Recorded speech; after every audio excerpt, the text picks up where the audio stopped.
Honorable Président de l'Assemblée nationale, Honorable Président du Sénat, Madame la Première ministre, chef du gouvernement, Monsieur le Président de la Cour constitutionnelle et Président du Conseil supérieur de la magistrature, honorables députés et sénateurs, Mesdames et Messieurs les membres du gouvernement, Excellences, Mesdames et Messieurs les ambassadeurs et chefs de mission diplomatiques, Mesdames et Messieurs les secrétaires généraux, inspecteurs généraux et directeurs généraux de l'administration publique, Mesdames et Messieurs les représentants du secteur privé, de la société civile et des partenaires au développement, Monsieur le directeur général de l'École nationale de l'administration, distingués invités, Mesdames et Messieurs,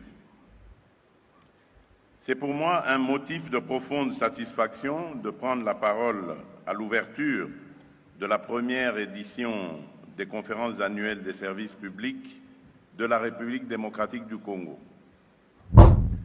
Depuis mon accession à la magistrature suprême, j'ai fait de la refondation et de l'amélioration de la qualité des services publics l'un des axes les plus structurants de mon action. Au début de ce second quinquennat, j'ai pris devant la nation un engagement explicite qu'aucune Congolaise et aucun Congolais, où qu'ils vivent sur notre territoire, ne soit privé de services publics dignes de ce nom, qu'il s'agisse de la police, de la justice, de l'éducation, de la santé, de l'état civil, de la fiscalité ou de l'administration territoriale. Cet engagement vaut pour tous, mais plus encore pour celles et ceux qui, sous l'uniforme de la République, consentent les sacrifices les plus lourds pour la patrie.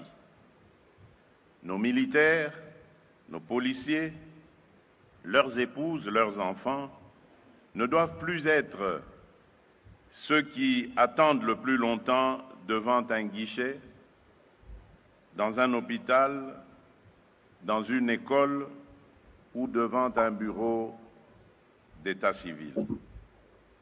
Ils ont droit, plus que quiconque, à une administration qui les respecte, qui les accueille avec humanité, qui les traite avec considération.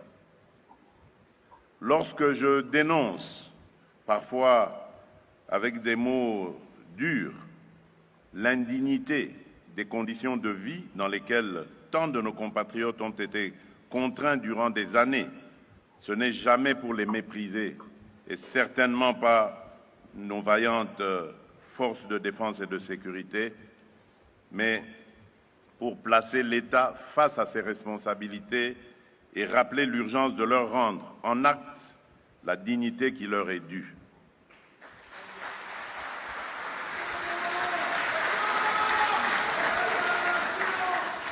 La vraie honte n'est pas dans l'injustice subie, elle est dans l'indifférence organisée. C'est ainsi que je ne pouvais plus tolérer que des hommes et des femmes qui servent l'État vivent eux-mêmes dans des conditions indignes de l'État qu'ils défendent.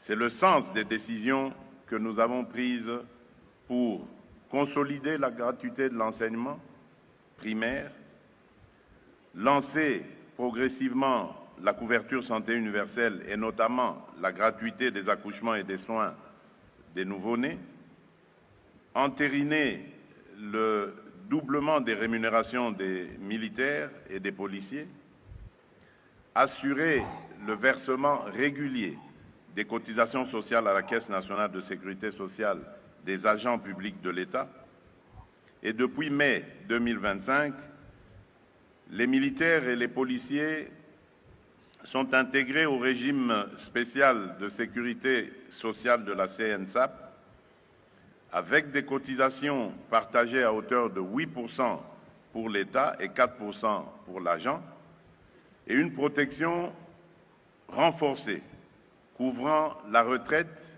les risques professionnels et les prestations familiales. Cette extension sécurise leur avenir social et reconnaît leur service à la nation en leur offrant une protection enfin à la hauteur de leur engagement. Au cœur de cette démarche, il y a une conviction simple. La force d'un État se mesure aussi à la qualité du service qu'il rend concrètement aux plus humbles de ses citoyens. En lançant ces conférences annuelles des services publics, je souhaite que nous regardions ensemble la réalité en face, sans détour. Notre devoir est de reconstruire des services publics proches, efficaces et justes, qui traitent chaque citoyen, du militaire au paysan, de la veuve aux jeunes diplômés, avec la même considération et la même exigence de qualité. C'est à cette condition plutôt que la République sera crédible lorsqu'elle parle de dignité, de patriotisme et de contrat social. C'est ainsi que, loin des polémiques et des manipulations malsaines venant des ennemis de la République, nous démontrerons que notre seule boussole est la dignité des Congolaises et des Congolais et que la réforme des services publics n'est pas un slogan, mais un devoir de justice sociale déjà à l'œuvre, même si le chemin qui reste à parcourir reste exigeant.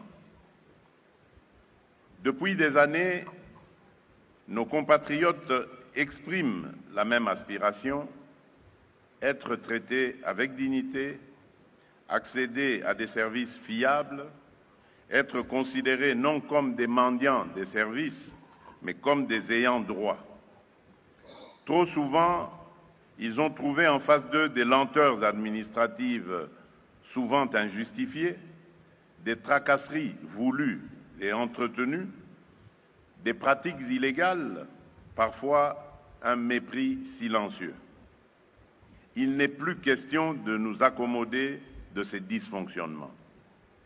C'est pour rompre avec cette logique que j'ai souhaité que le ministère en charge de la fonction publique porte dans sa dénomination, comme dans ses missions, non seulement la gestion administrative des agents de l'État, mais surtout le pilotage de la modernisation de l'administration publique et de l'innovation du service public. Aucune réforme sérieuse ne peut se limiter aux carrières et aux avantages des agents, aussi légitimes soient-ils. La raison d'être du service public, c'est l'usager, le citoyen, l'entrepreneur, le policier, le militaire, l'étudiant, la mère de famille, le paysan, le jeune en quête de repères. C'est à partir de son expérience que nous devons juger collectivement de la réussite ou de l'échec de nos politiques administratives.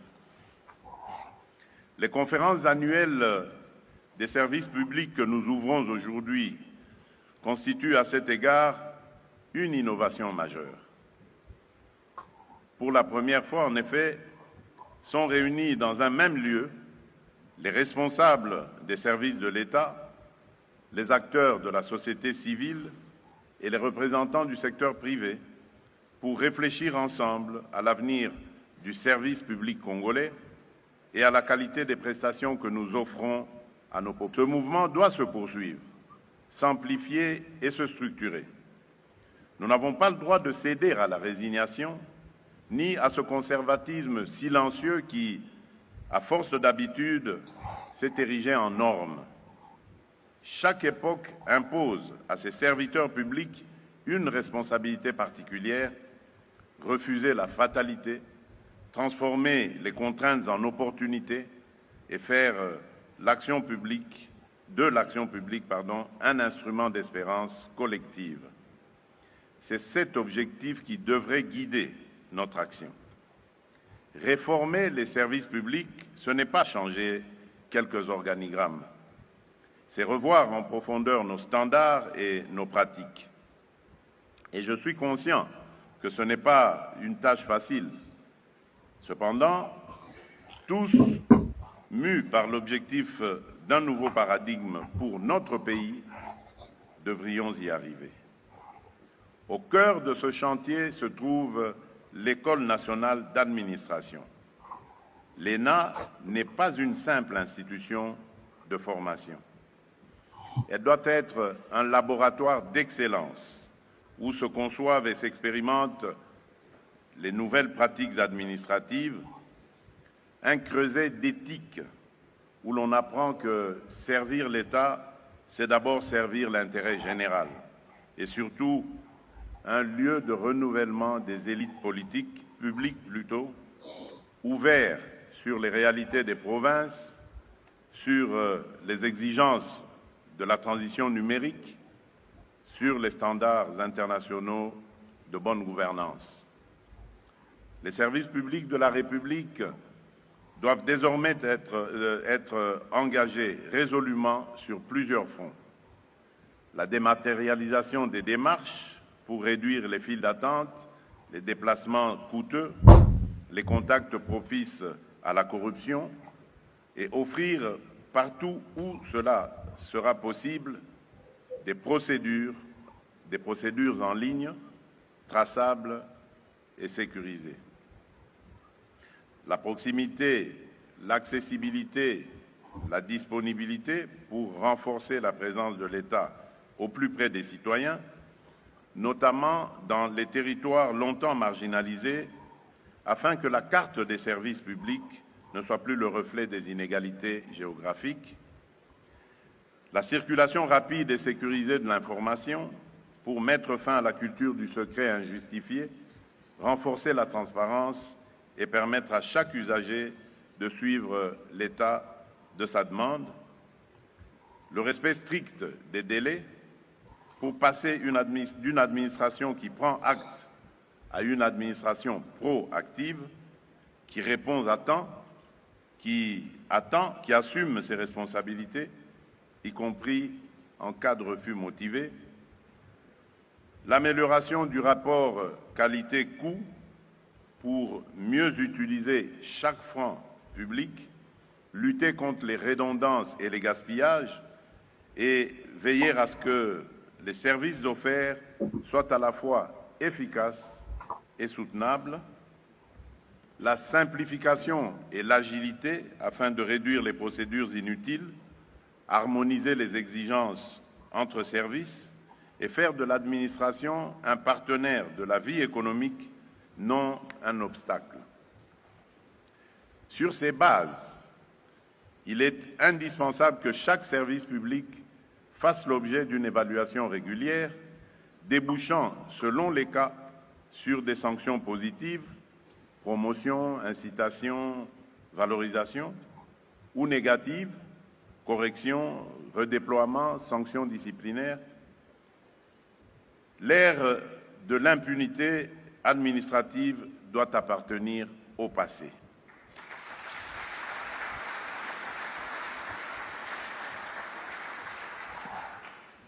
Pour accompagner efficacement cette mutation, j'ai instruit la création d'un fonds dédié à l'innovation et à la modernisation de l'administration publique, destiné à soutenir des incubateurs d'idées innovantes au sein des administrations et financer des projets pilotes de digitalisation et de simplification.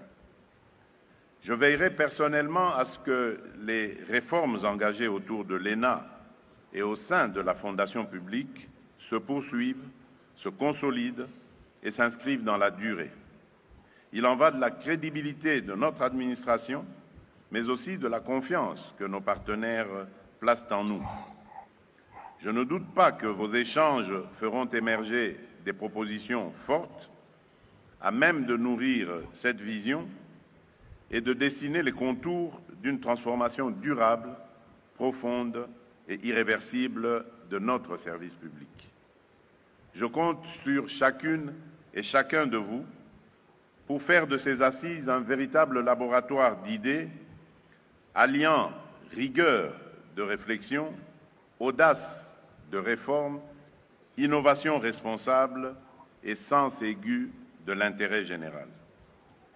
Je vous invite à aborder ces travaux avec abnégation, pragmatisme et un haut sens du devoir du service public. Ensemble, engageons-nous à poser les jalons d'une administration plus proche de nos concitoyens, plus efficace dans son action, plus transparente dans sa gestion et plus créative dans les solutions qu'elle apporte aux défis du pays.